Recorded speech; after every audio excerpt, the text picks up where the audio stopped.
بسم الله الرحمن الرحيم الحمد لله رب العالمين والصلاة والسلام على أشرف الأنبياء والمرسلين وعلى آله الطاهرين وأصحابه الطيبين ومن تبعهم بإحسان إلى يوم الدين أما بعد محترم بھائیو دوستو اور لائق احترام ماں اور بہنوں، سورۃ یونس کی آیت نمبر 6 تک ہم نے پڑھا تھا۔ آیت نمبر 7 سے آج ہم شروع کرتے ہیں۔ اعوذ باللہ من الشیطان الرجیم ان الذين لا يرجون لقاءنا ورضوا بالحياة الدنيا واطمأنوا بها والذين هم عن آياتنا غافلون أولئك مأواهم النار بما كانوا يكسبون۔ بے شک وہ لوگ جو ہم سے ملاقات کرنے کی امید نہیں رکھتے، ورضوا بالحیات الدنیا، اور وہ دنیا کی زندگی پر راضی ہو گئے ہیں، واطمأنوا بها، اور اسی پر وہ مطمئن ہو چکے ہیں، والذین، اور وہ لوگ، ہم عن آیاتنا غافلون، جو ہماری آیتوں سے غافل ہیں، اولئک مأواہم النار، یہی لوگ ہیں جن کا ٹھکانہ جہنم ہے، بما کانوا یکسبون، ان کے کرتوتوں کی وجہ سے، ان کے اعمال کی وجہ سے، ان کے گناہوں کی وجہ سے، انہوں نے جو کچھ کمایا اس کی وجہ سے ان کا ٹھکانہ جہنم ہے۔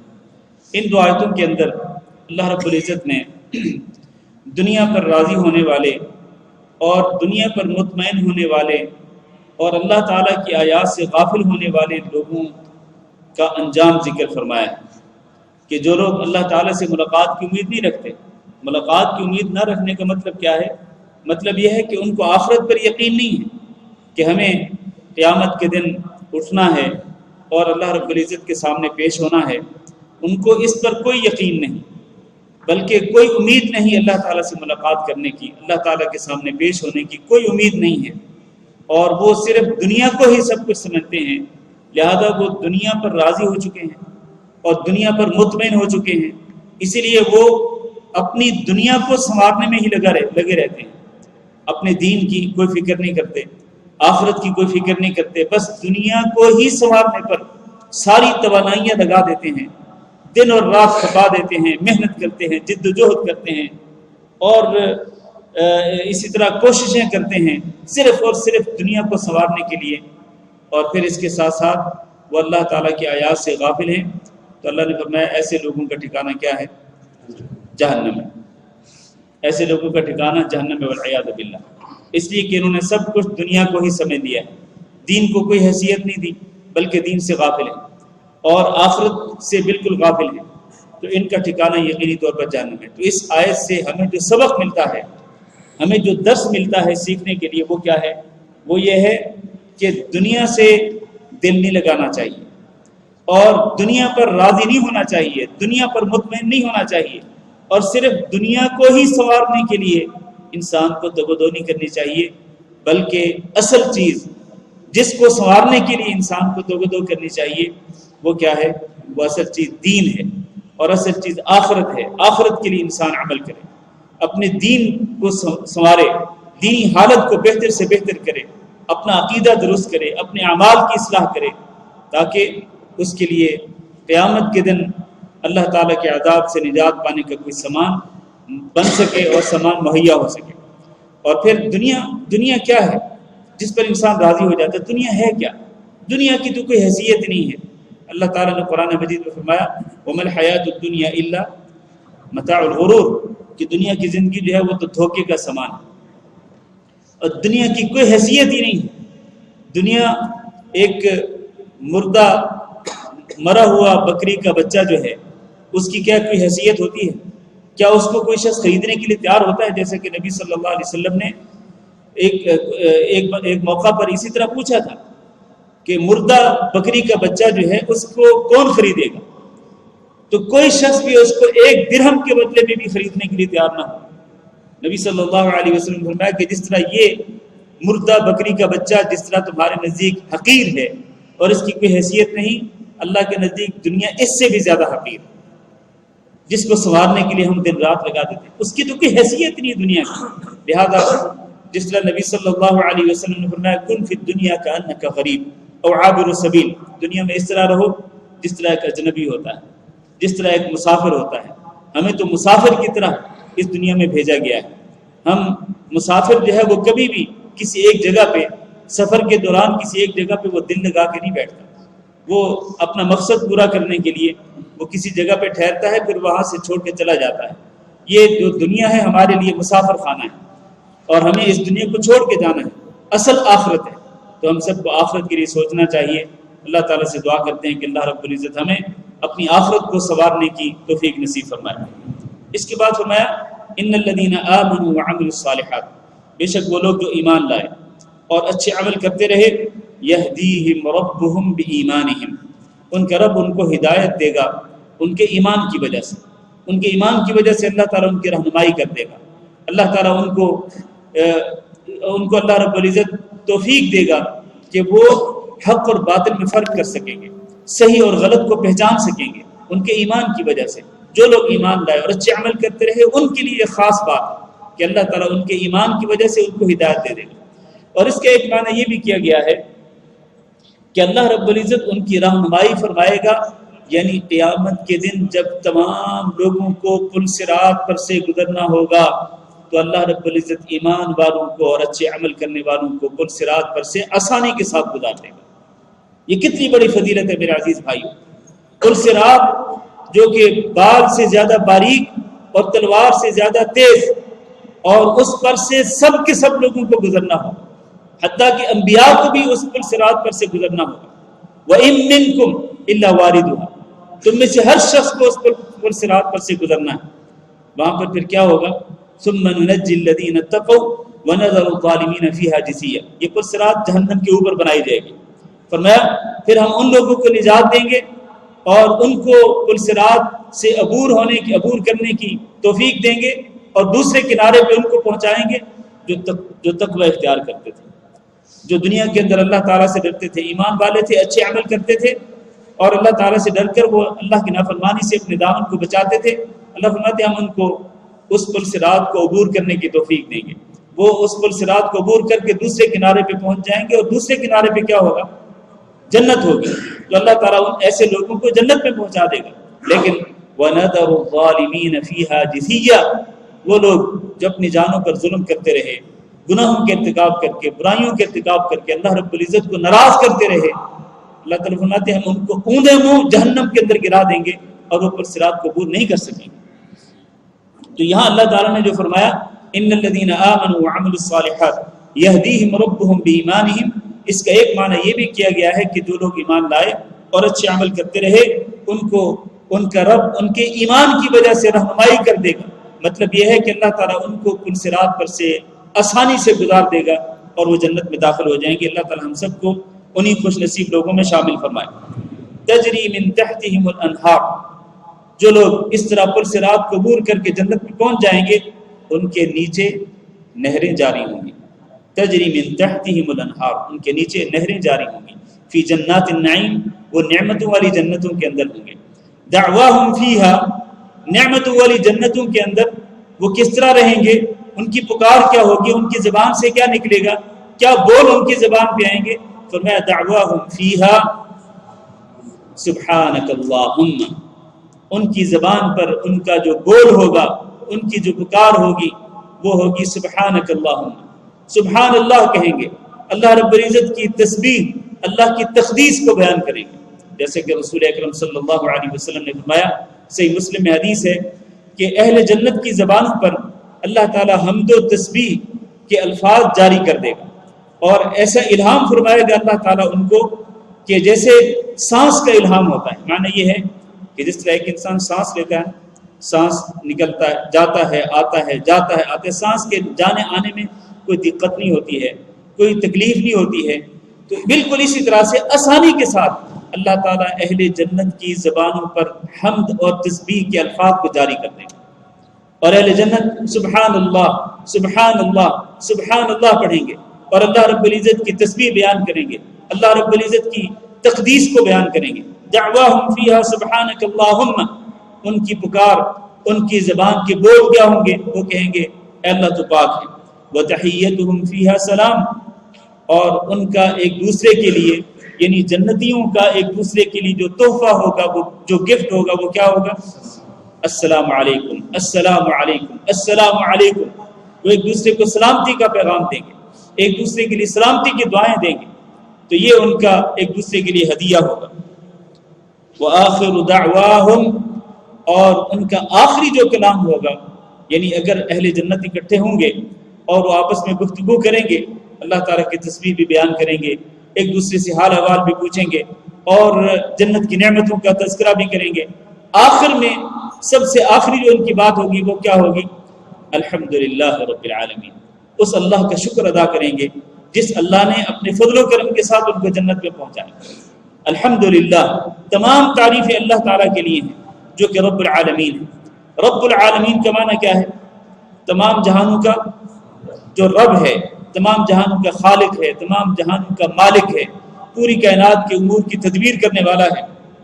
خالق کائنات, مالک کائنات, مدبر الامور جو اللہ ہے, اس کے لیے ساری کی ساری تعریفیں.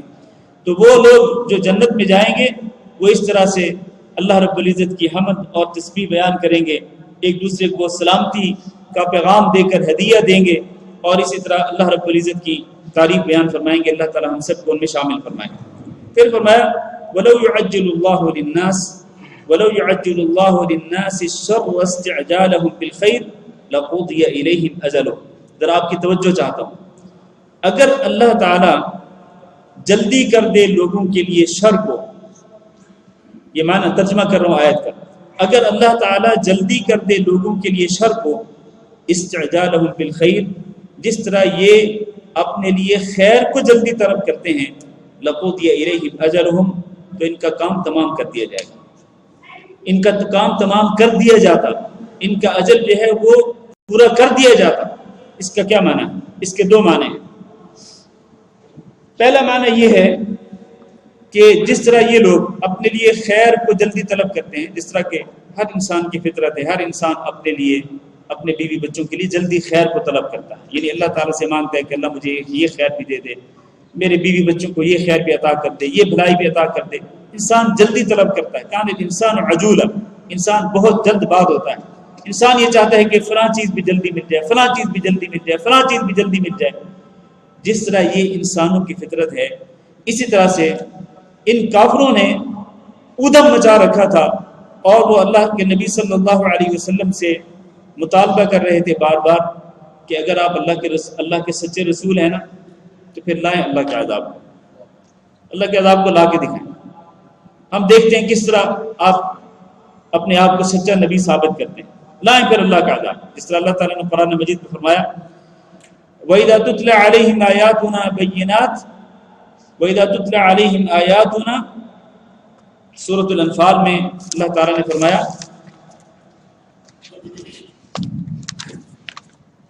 وَإِذَا تُتْلَى عَلَيْهِمْ آيَاتُنَا قَالُوا قَدْ سَمِعْنَا لَوْ نَشَاءُ لَقُلْنَا مِثْلَ هَذَا إِنْ هَذَا إِلَّا أَسَاطِيرُ الْأَوَّلِينَ وَإِذْ قَالُوا اللَّهُمَّ إِنْ كَانَ هَذَا هُوَ الْحَقَّ مِنْ عِنْدِكَ فَأَمْطِرْ عَلَيْنَا حِجَارَةً مِنَ السَّمَاءِ أَوْ ائْتِنَا بِعَذَابٍ أَلِيمٍ.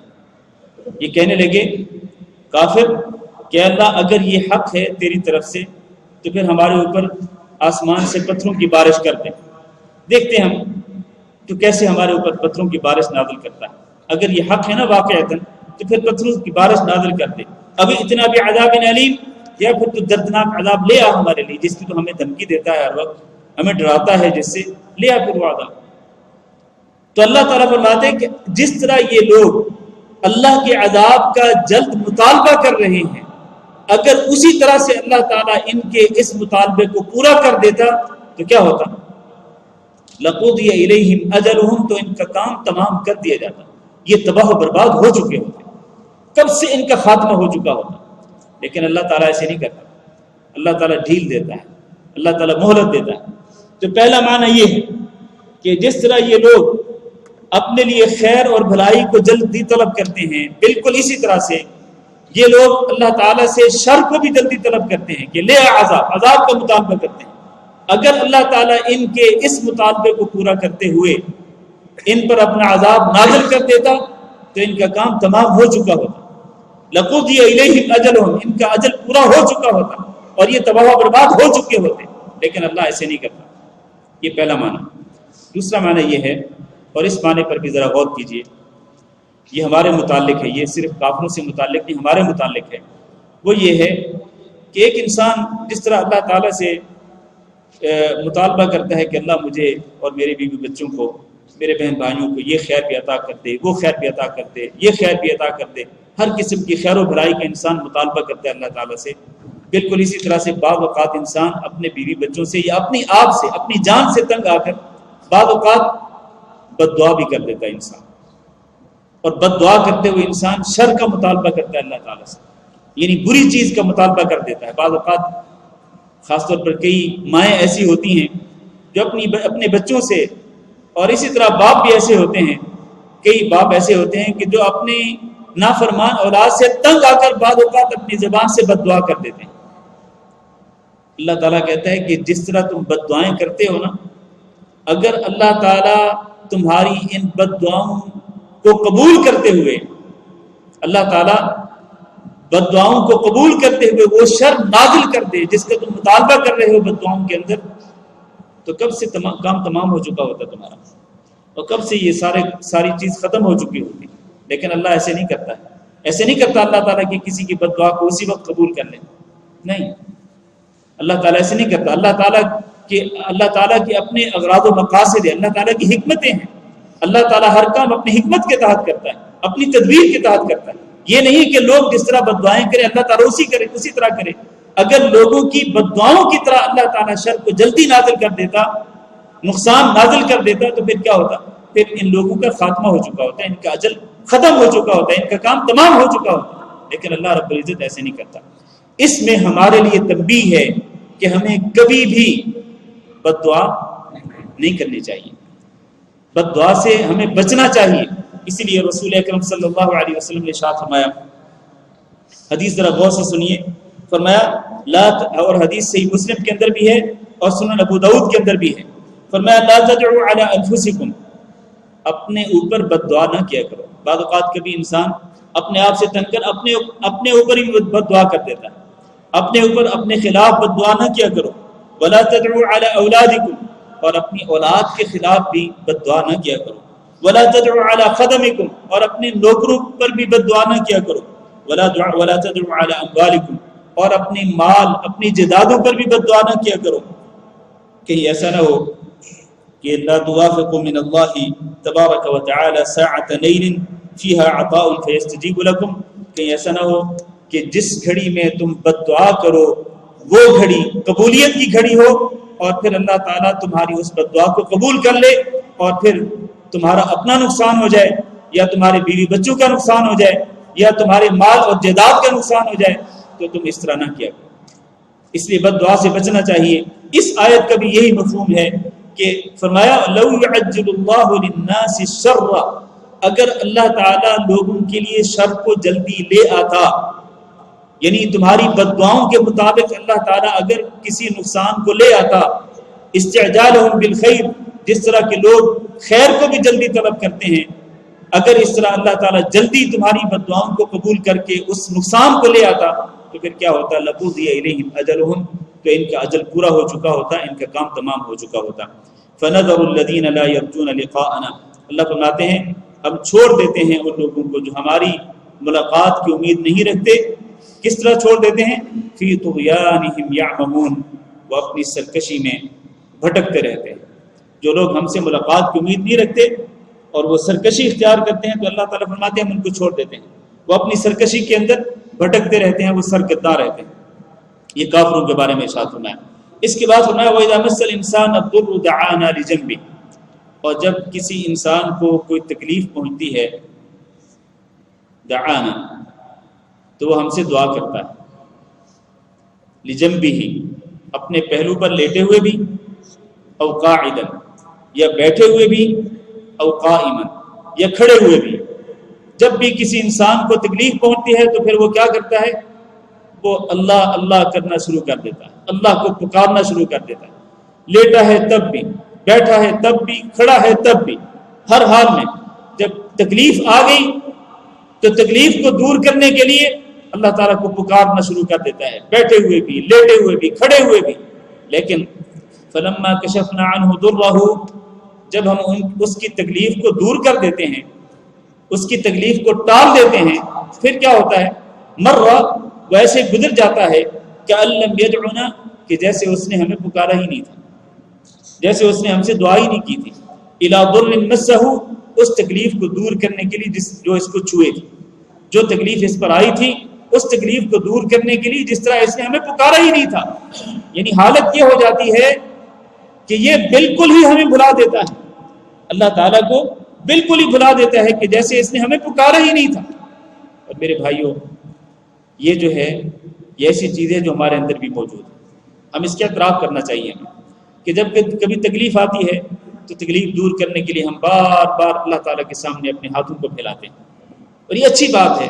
تکلیف آئے تو انسان کو اللہ کے سامنے ہی ہاتھ پھیلانے چاہیے، یہ اچھی بات ہے، لیکن اس کا یہ مطلب نہیں ہے کہ جب اللہ تعالیٰ تکلیف کو دور کر دے تو پھر اس کے بعد اللہ تعالیٰ کو بھلا دے، نہیں، بلکہ اگر اللہ تعالیٰ تکلیف دور کر دے تو اس کے بعد انسان کو اللہ کی طرف پہلے سے بھی زیادہ متوجہ ہونا چاہیے، پہلے سے بھی زیادہ اللہ تعالیٰ کا شکر ادا کرنا چاہیے کہ اللہ تیرا شکر ہے کہ تو نے مجھے اس تکلیف سے نجات دے دی، اس تکلیف کو تو نے ٹال دیا۔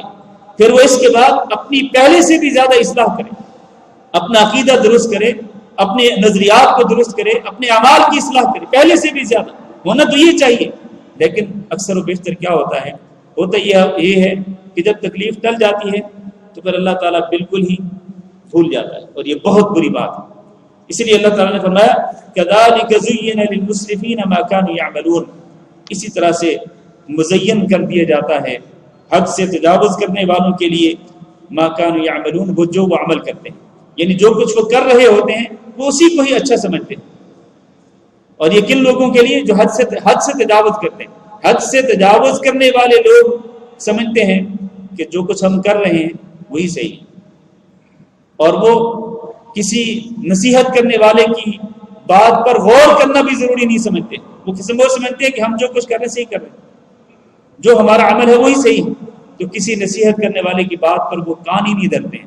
تو اس طرح نہیں ہونا چاہیے، بلکہ انسان کو چاہیے کہ نصیحت کرنے والے کی نصیحت پہ انسان کان دھرے، اس پر غور کرے، اور سب سے بڑی نصیحت جو ہے وہ قرآن مجید کے اندر ہے، سب سے بڑی نصیحت قرآن مجید کے اندر ہے۔ لہذا انسان کو قرآن مجید پڑھنا چاہیے، قرآن مجید کا مطالعہ کرنا چاہیے، اور قرآن مجید سے نصیحت حاصل کرنی چاہیے۔ پھر فرمایا وَلَقَدْ أَهْلَكْنَا الْقُرُونَ مِنْ قَبْلِكُمْ، ہم نے تم سے پہلے بہت سارے لوگوں کو ہلاک کیا۔ کب ہلاک کیا؟ لما ظلموا، جب انہوں نے ظلم کیا، جب انہوں نے ظلم کیا تو ہم نے ان کے ظلم کی وجہ سے ان کو ہلاک کر دیا۔ وجاءتهم رسلهم بالبينات، اور ان کے پاس ہمارے رسول واضح نشانیاں لے کر کے بھی آئے، لیکن وما كانوا ليؤمنوا، وہ ایمان لانے والے نہیں تھے۔ كذلك نجزي القوم المجرمين، ہم اسی طرح سے مجرم لوگوں کو بدلہ دیا کرتے ہیں کہ جب ان کے پاس ہمارے رسول بھی آئیں اور ہمارے رسول ان کے پاس نشانیاں بھی لے کر کے آئیں، پھر بھی اگر وہ ایمان نہ لائیں تو ایسے مجرم لوگوں کو ہم اسی طرح سے بدلہ دیا کرتے ہیں کہ ان کو ہم تباہ اور برباد کر دیتے ہیں، ان کو ہلاک کر دیتے ہیں۔ ثم جعلناکم خلائف فی الارض، پھر ہم نے تمہیں جانشین بنایا ان پہلے لوگوں کا، پہلے لوگ جن کو ہم نے ہلاک کیا، ہم نے ان کی جگہ پہ تمہیں ان کا جانشین بنایا۔ فی الارض من بعدہم، زمین میں ان کے بعد ہم تمہیں لے کے آئے، کس لیے؟ لننظر کیف تعملون، تاکہ ہم یہ دیکھ لیں کہ تم کس طرح عمل کرتے ہیں۔ ہم لوگ جو ہیں ہم اپنے پچھلے لوگوں کے جانشین ہیں، ہمارے آباء و اجداد جو ہم سے پہلے گزر چکے ہیں ہم ان کے جانشین ہیں، ہم ان کے بعد آنے والے ہیں۔ اللہ تعالیٰ نے ہمیں ان کے بعد کیوں پیدا کیا؟ کیوں پیدا کیا؟ جواب دینا۔ لننظر کیف تعملون، تاکہ اللہ تعالیٰ ہم دیکھ لے کہ ہم ان کے بعد کس طرح عمل کرتے ہیں، ہمارا عمل کیا ہوتا ہے۔ تو اس کا معنی یہ ہے کہ ہمیں اپنے اعمال پر توجہ دینی چاہیے کہ ہمارے اعمال کس طرح سے، ہمارے اعمال وہ ہیں جو اللہ تعالیٰ کو راضی کرنے والے ہیں، اگر وہ ہیں تو ان کو جاری رکھیں، یا پھر ہمارے اعمال وہ ہیں جو اللہ رب العزت کو ناراض کرنے والے ہیں، اگر اللہ رب العزت کو ناراض کرنے والے اعمال ہم کرتے ہیں تو ان کو چھوڑ دینا چاہیے اور ان پر اللہ تعالیٰ سے معافی مانگنی چاہیے۔ وَإِذَا تُتْلَى عَلَيْهِمْ آيَاتُنَا بَيِّنَاتٍ، اور جب ان پر ہماری آیات پڑھی جاتی ہیں جو بالکل واضح ہیں، واضح آیات جب ان پر تلاوت کی جاتی ہیں، قال الذين لا يرجون لقاءنا، تو وہ لوگ جو ہم سے ملاقات کرنے کی امید نہیں رکھتے وہ کیا کہتے ہیں؟ کہتے ہیں لقاء نأتی بقرآن غیر هذا او بدل، کہ محمد صلی اللہ علیہ وسلم آپ اس کی جگہ پہ کوئی اور قرآن لے کے آئیں۔ وہ لوگ جو ہم سے ملاقات کی امید نہیں رکھتے، مطلب یہ ہے کہ وہ قیامت کے انکار کرتے ہیں، انہیں قیامت کے دن پر یقین نہیں ہے، تو وہ کیا کہتے ہیں؟ کہتے ہیں محمد صلی اللہ علیہ وسلم اس قرآن کو چھوڑیں، یہ جو قرآن اس کو چھوڑیں، اس کی جگہ پہ دوسرا قرآن لے کے آئیں، یا پھر او بدل ہو، یا اس کے اندر ترمیم کر دیں، اس کو تبدیل کر دیں ہماری خواہش کے مطابق، جیسے ہماری خواہش ہے نا، ہماری خواہش کے مطابق اس کے اندر تبدیلی کر دیں، ترمیم کر دیں۔ تو یہ کن کا قول تھا، یہ کن کی بات تھی؟ یہ مکہ کے کافروں کی بات تھی۔ مکہ کے کافروں کو جب یہ آیات پڑھ کے سنائی جاتی تھی تو وہ یہی کہتے تھے محمد صلی اللہ علیہ وسلم اس قرآن کو چھوڑیں، آپ اس کو چھوڑیں اور اس کی جگہ پہ دوسرا قرآن لے کے آئیں، یا پھر اگر اس کو آپ چھوڑ کر دوسرا نہیں لا سکتے ہیں تو کم از کم آپ اتنا کر دیں کہ ہماری خواہش کے مطابق اس کے اندر ترمیم کر دیں، تبدیلی کر دیں۔ اللہ تعالیٰ نے کیا جواب دیا؟ اور یہ ان کے عناد اور ان کی ہٹ درمی کی انتہا تھی، یہ ان کے عناد اور ان کی ہٹ درمی کی انتہا تھی کہ وہ یہ کہتے تھے کہ اس قرآن مجید کو چھوڑیں اور اس کی جگہ پہ دوسرا لائیں جو ہماری خواہشات کے مطابق، یا پھر اس کے اندر ہماری خواہش کے مطابق تبدیلی کر دیں۔ اللہ تعالیٰ نے جواب دیا قل ما یکون لی ان ابدلہ من تلقاء نفسی، آپ کہہ دیجئے کہ یہ بات تو میرے لائق نہیں ہے، میرے شایان شان نہیں ہے، ان ابدلہ من تلقاء نفسی، کہ میں اس قرآن مجید کو اپنی طرف سے تبدیل کروں۔ یہ کس طرح ہو سکتا ہے کہ میں اللہ کا نبی ہو کر، اللہ کے رسول ہو کر، اللہ کی وحی کے اندر اپنی طرف سے تبدیلی کروں؟ یہ کیسے ہو سکتا ہے؟ یہ ناممکن ہے۔ انی اخاف، بے شک میں ڈرتا ہوں، ان عصیت ربی، کہ اگر میں نے اپنے رب کی معصیت کی، اپنے رب کی نافرمانی کی، تو میں کس بات سے ڈرتا ہوں؟ عذاب یوم عظیم، بہت بڑے دن کے عذاب سے میں ڈرتا ہوں۔ کہیں ایسا نہ ہو کہ قیامت کے دن میں اللہ تعالیٰ کے عذاب کا شکار ہو جاؤں اگر میں نے اللہ کی نافرمانی کی۔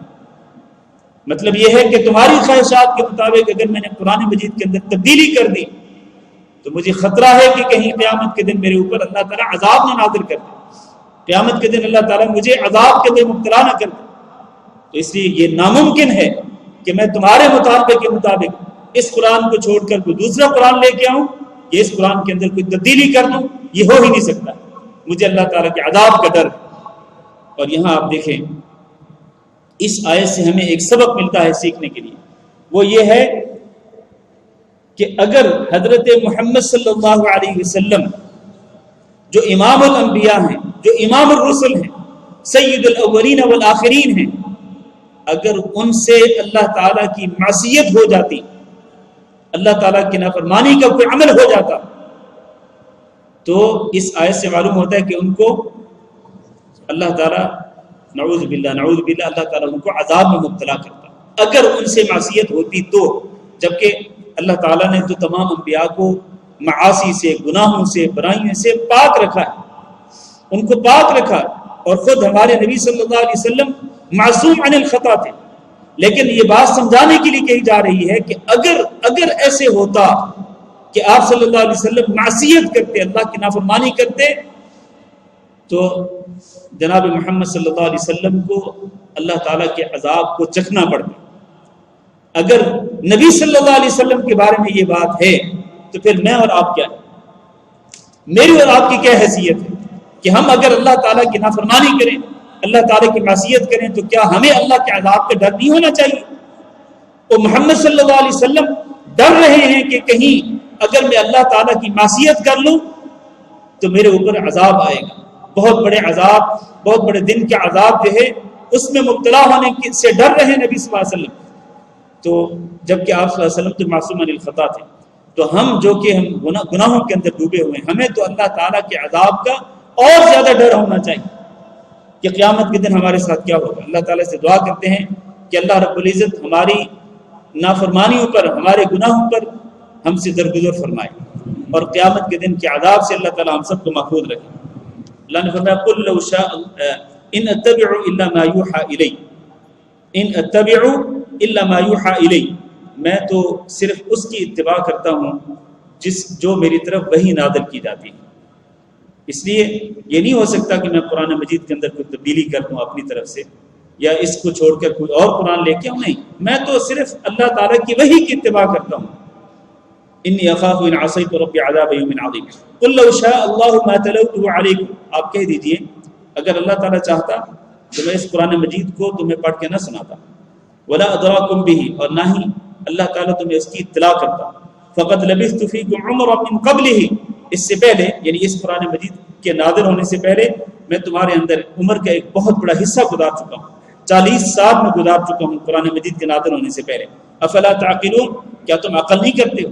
معنی یہ ہے، اس پہ ذرا غور کریں، توجہ دیں. نبی صلی اللہ علیہ وسلم یہ فرما رہے ہیں کہ اس قرآن مجید کے نازل ہونے سے پہلے میں تمہارے اندر اپنی زندگی کا ایک بڑا حصہ گزار چکا ہوں، اور وہ 40 سال کا عرصہ تھا. 40 سال کے عرصے میں نبی صلی اللہ علیہ وسلم کے بارے میں کفار کے اندر کیا بات معروف تھی کہ آپ صلی اللہ علیہ وسلم صادق اور امین ہیں. صادق اور امین ہے کہ آپ صلی اللہ علیہ وسلم سچ بولتے ہیں اور امانت کا خیال رکھتے ہیں، امانت کو ادا کرتے ہیں، امانت میں خیانت نہیں کرتے ہیں.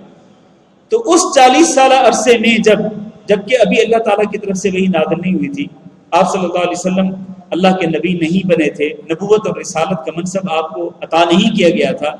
تو اس 40 سالہ عرصے میں اے کافرو، تم مجھے کہتے تھے کہ میں سچ بولتا ہوں اور میں امانت کا خیال رکھتا ہوں. تو اس دور میں اگر میں نے جھوٹ نہیں بولا تو کیا اب اللہ کی وحی نازل ہونے کے بعد یہ تم مجھ سے توقع رکھ سکتے ہو کہ میں جھوٹ بول کر اللہ تعالیٰ کی طرف وہ چیز منسوب کر دوں جو اللہ تعالیٰ نے مجھ پر نازل نہیں کی؟ یہ کیسے ہو سکتا ہے کہ میں قرآن مجید کے اندر اپنی طرف سے کوئی بات شامل کر دوں، داخل کر دوں، قرآن مجید کے اندر تحریف کر دوں، قرآن مجید کے اندر کوئی چیز اپنی طرف سے داخل کر کے اس کو اللہ تعالیٰ کی طرف منسوب کر دوں؟ یہ کیسے ہو سکتا ہے؟ جس طرح تم مطالبہ کر رہے ہو مجھ سے کہ اے محمد صلی اللہ علیہ وسلم آپ اس قرآن مجید کی جگہ پہ کوئی اور قرآن مجید لائیں یا اس کو تبدیل کر دیں. تو یہ کیسے ہو سکتا ہے؟ میں تو نبوت ملنے سے پہلے بھی میں نے کبھی جھوٹ نہیں بولا تھا، تم بھی جانتے ہو. تو اب نبوت ملنے کے بعد میں کس طرح اللہ تعالیٰ پر جھوٹ بول سکتا ہوں؟ یہ ناممکن ہے. افلا تعقلون، کیا تمہیں عقل نہیں؟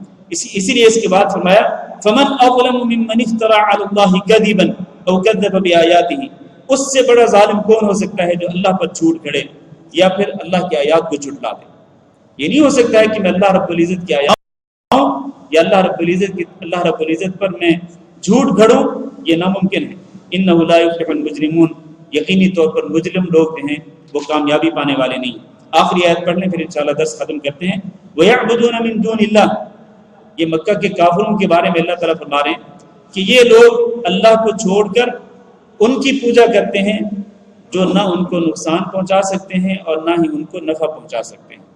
اور اس سے مراد کون ہے جی؟ اس سے مراد وہ بت ہیں جن کو انہوں نے خانہ کعبہ میں رکھا ہوا تھا اور جن کی وہ پوجا کرتے تھے. اللہ تعالیٰ فرماتے ہیں کہ اللہ کو چھوڑ کر یہ ان کی پوجا کرتے ہیں، ان بتوں کی، کہ جو نہ ان کو نقصان پہنچا سکتے ہیں اور نہ ہی ان کو نفع پہنچا سکتے ہیں. یعنی یہ جو بت ہیں یہ نفع نقصان کے مالک نہیں ہیں، نہ نفع پہنچا سکتے ہیں اور نہ ہی نقصان پہنچا سکتے ہیں. وَيَقُولُونَ، ان کی پوجا کرتے ہوئے کیا کہتے ہیں؟ کہتے ہیں ہَؤُلَاءِ، یہ جو بت ہیں، شُفَعَاؤُنَا عِندَ اللَّهِ، یہ ہمارے سفارشی ہیں اللہ کے. ہم ان کے پاس جاتے ہیں، ان کے سامنے نظر و نیاز پیش کرتے ہیں، تو یہ بت کیا کرتے ہیں؟ یہ اللہ تعالیٰ کے سامنے ہماری سفارش کرتے ہیں ہمارے حق میں کہ اللہ ان کی حاجتوں کو پورا کر دے، اے اللہ ان کی مشکلات کو ٹال دے. جبکہ یہ جو بت تھے، بت تو سنتے بھی نہیں تھے.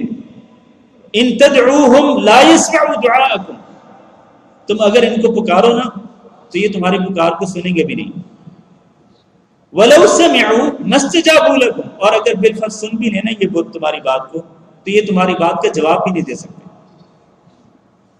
ٹھیک ہے، بالکل یہی بات ہم آج کے مسلمانوں کو کہتے ہیں کہ جنہوں نے علی حجویری کو یا کسی اور بزرگ کو، میں سب کے نام نہیں لیتا، جنہوں نے اپنا سفارشی بنا رکھا ہے، وہ کہتے ہیں کہ ہم ان کی قبروں پہ جا کر، ان کی درباروں مزاروں پہ جا کر ہم نظر و نیاز پیش کرتے ہیں، اور ہمارا عقیدہ یہ ہوتا ہے کہ یہ ہمارے حق میں اللہ تعالیٰ کے یہاں سفارش کرتے ہیں ہماری حاجتیں پوری کرنے کے لیے اور ہماری مشکلات کو ٹالنے کے لیے.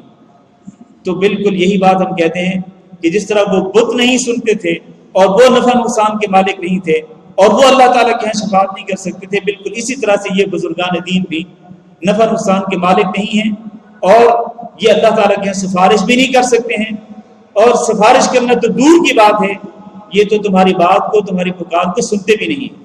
ان کو تو یہ بھی پتہ نہیں ہوتا کہ ہماری قبروں مزاروں پر، ہماری درباروں پر کوئی آیا ہوا ہے۔ اسی لیے اللہ تعالیٰ نے فرمایا وَمَا أَنْتَ بِمُسْمِعٍ مَّن فِي الْقُبُورِ، جو قبروں میں دفن کی کر دیے گئے ہیں وہ چاہے کتنے بڑے بزرگ کیوں نہ ہوں، ان کو آپ سنا بھی نہیں سکتے۔ جب وہ سن ہی نہیں سکتے ہیں تو بہت دور کی بات ہے کہ وہ تمہیں نفع پہنچائیں یا تمہیں نقصان سے بچائیں یا تمہارے حق میں اللہ کے یہاں سفارش کریں، یہ تو ناممکن ہے۔ تو فرمایا وَيَعْبُدُونَ مِن دُونِ اللَّهِ مَا لَا يَضُرُّهُمْ وَلَا يَنفَعُهُمْ، یہ اللہ تعالیٰ کے سوا ان کی پوجا کرتے ہیں جو نہ ان کو نقصان پہنچا سکتے ہیں نہ ان کو نفع پہنچا سکتے ہیں، اور یہ کہتے ہیں کہ یہ ہمارے سفارشی اللہ کے ہیں۔ اللہ تعالیٰ نے فرمایا قل، آپ کہہ دیجئے أَتُنَبِّئُونَ اللَّهَ بِمَا لَا يَعْلَمُ فِي السَّمَاوَاتِ وَلَا فِي الْأَرْضِ، کیا تم اللہ تعالیٰ کو خبر دیتے ہو اس بات کی جس کو وہ نہیں جانتا آسمانوں میں اور زمین میں؟ مطلب یہ ہے کہ تم یہ سمجھتے ہو کہ اللہ تعالیٰ کو پتہ نہیں ہے کہ اللہ تعالیٰ کا کوئی شریک بھی ہے، کوئی سفارشی بھی ہے آسمانوں میں اور زمین میں۔ تم یہ سمجھتے ہو کہ اللہ تعالیٰ کو علم نہیں، اس لیے تم اللہ تعالیٰ کو بتا رہے ہو کہ یہ ہمارے سفارشی ہیں۔ تو یہ کیسے ہو سکتا ہے کہ اللہ تعالیٰ کو کوئی سفارشی ہو اور اللہ کو علم نہ ہو؟ اور جب اللہ تعالیٰ کہہ رہا ہے کہ کوئی سفارشی نہیں میرے حق میں، میرے پاس تمہارے حق میں کوئی سفارشی سفارش نہیں کر سکتا، تو پھر تمہیں ماننا چاہیے، لیکن تم نہیں مانتے، تم کہتے ہو نہیں یہ ہمارے سفارشی۔ مطلب یہ ہے کہ تم اللہ تعالیٰ کو نعوذ باللہ ایسی بات بتانا چاہتے ہو جس کا اللہ کو علم نہیں۔ اور یہ ہو سکتا ہے کیا ایسے ہو سکتا ہے کہ اللہ تعالیٰ کو ایسی بات کا علم نہ ہو؟ نہیں ہو سکتا۔ اس لیے اللہ نے فرمایا أَتُنَبِّئُونَ اللَّهَ، کیا تم اللہ تعالیٰ کو خبر دینا چاہتے ہو بِمَا لَا يَعْلَمُ، اس بات کی جس کو وہ نہیں جانتا آسمانوں میں اور زمین میں؟ ایسے ہو سکتا ہے کہ اللہ تعالیٰ نہ جانتا ہو؟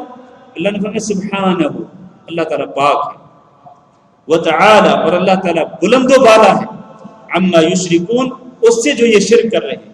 اس سے یہ ثابت ہوا کہ غیر اللہ کو اپنا سفارشی سمجھنا یہ کیا ہے؟ یہ شرک ہے۔ اسی لیے تو ہم کہتے ہیں لوگوں کو کہ شرک نہ کرو، شرک نہ کرو، شرک سے بچو۔ وہ کہتے نہیں ہم کیا شرک کرتے ہیں، کہتے ہم تو ان کو اپنا سفارشی سمجھتے ہیں۔ اور بھائی ان کو سفارشی سمجھنا ہی شرک ہے۔ تبھی اللہ نے فرمایا سبحانہ وتعالی عما یشرکون، اللہ تعالیٰ پاک ہے اور بلند ہے اس سے جو یہ شرک کر رہے ہیں۔ ان کا شرک کیا تھا؟ وہ یہی تھا کہ وہ بتوں کو اپنا سفارشی سمجھتے تھے، اور آج تم علی حجویری اور دوسرے لوگوں کو اپنا سفارشی سمجھتے ہو۔ تو جس طرح وہ سفارشی نہیں تھے اور وہ شرک تھا، اسی طرح یہ بھی سفارشی نہیں ہے اور ان کو سفارشی سمجھنا جو ہے وہ شرک ہے۔ اللہ تعالیٰ سے دعا کرتے ہیں کہ اللہ رب العزت ہم سب کو حق بات کو سمجھنے کی توفیق دے، اور اللہ رب العزت ہمیں حق بات پر عمل کرنے کی توفیق دے۔ اللہ تعالیٰ ہمیں عقیدہ توحید نصیب فرمائے، اور اللہ تعالیٰ ہم سب کو شرک سے اور شرک کی غلطوں سے ہم سب کو محفوظ رکھے۔ اللہ رب العزت قرآن مجید کا نور نصیب فرمائے، دنیا میں بھی، قبر میں بھی، قیامت کے دن بھی۔ اللہ تعالیٰ ہمیں اپنی کتاب کی سفارش نصیب فرمائے۔ استغفر اللہ لی ولکم انہ هو الغفور الرحیم۔ جزاکم اللہ خیر۔